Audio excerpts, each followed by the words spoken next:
Hey y'all, Chattel Red, the grown-ass teenager here. And I'm supposed to be on here talking about the strike that's going on. But as soon as I signed on to YouTube, I see breaking news. The killers, the murderers that murdered inmate Robert Brooks has been indicted.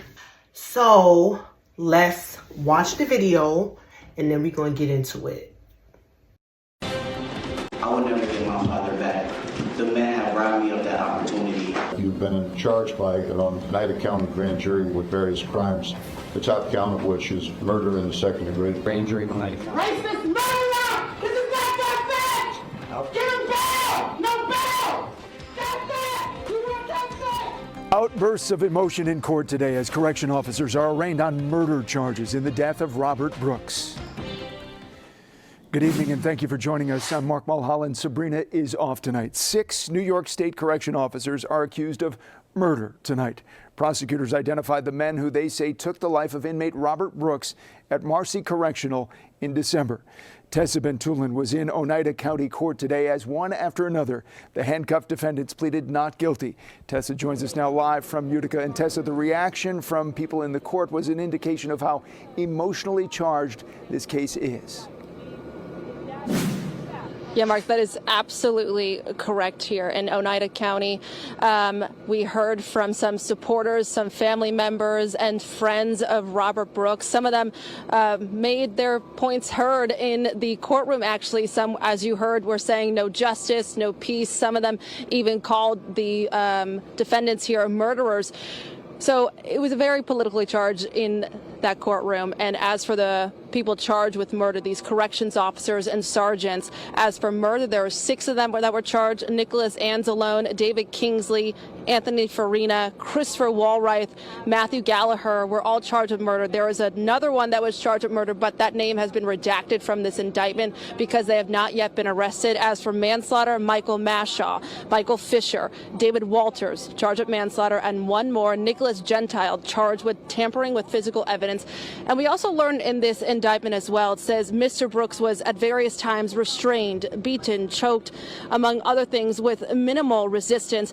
And these beatings and other assaults were perpetrated by the defendants. And it also says in this indictment that these defendants did nothing to restrain each other, did nothing to stop the beatings, and failed to immediately order medical assistance. And also in the indictment, it says that one of the people that were charged here, Nicholas Gentile, the man charged with tampering with physical evidence, actually cleaned the area of Robert Brooks's bloodstains in an effort to conceal the existence of said assault.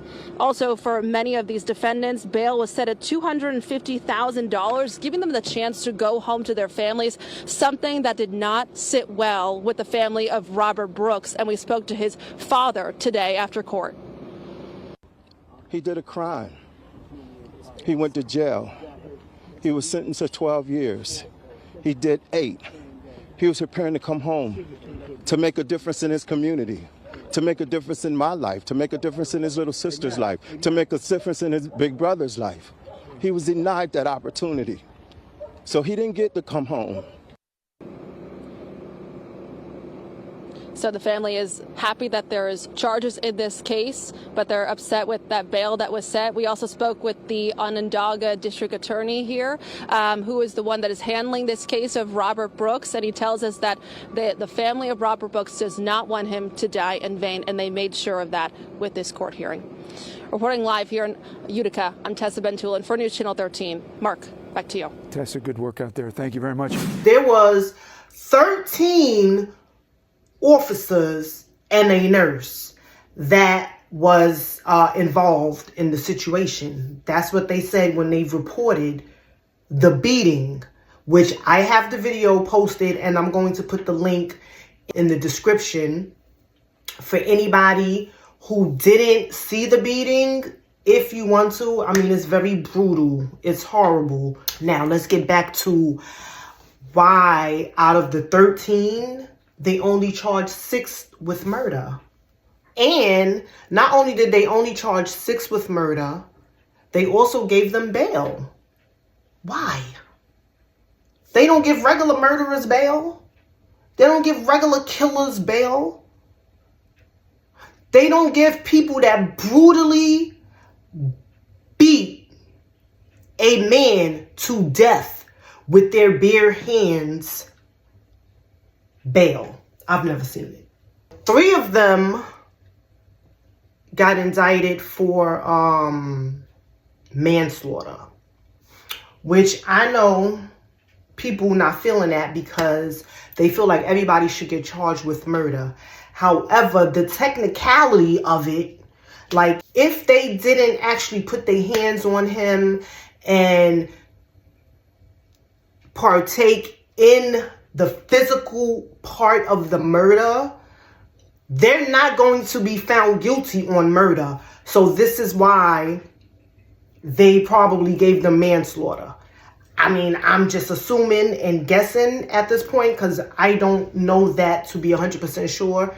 They didn't say it, but as far as my experience goes and my knowledge, I think that's why, because they do want to get a conviction on this.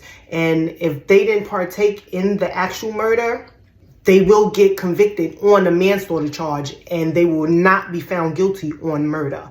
Because manslaughter is when your actions leads to the death of someone, and their actions did lead to the death of someone. The one who tampered with the evidence, that's his charge, because again, he won't get convicted of murder. So if they charge him with murder, he's going to beat that. So we don't want him to get charged with murder. He should get accessory to murder because you sat there and tried to clean it up. And maybe the other one should get accessory to murder too, now that I'm thinking about it. I mean, I'm not going to pretend that I know all the laws and how this shit all the way go. I don't. I was a correction officer, not a lawyer, not a prosecutor, or none of that shit. So that's just what I think, my opinion on why they didn't all get charged with murder. The 6 plus the 3 plus the 1, that only equals 10. So there was 13 officers involved and 1 nurse. So what happened to the other 3 officers and the nurse? What happened to the nurse? She stood by, she didn't aid him. Did she perform any medical attention and try to revive him or anything of that sort? None of them seeked medical attention for this man, and they were in a medical facility. Is the nurse going to be charged? Yeah, let's get this nurse charged too, and the other 3 officers. What's going on with that? Now we just have to wait and see. They already got indicted.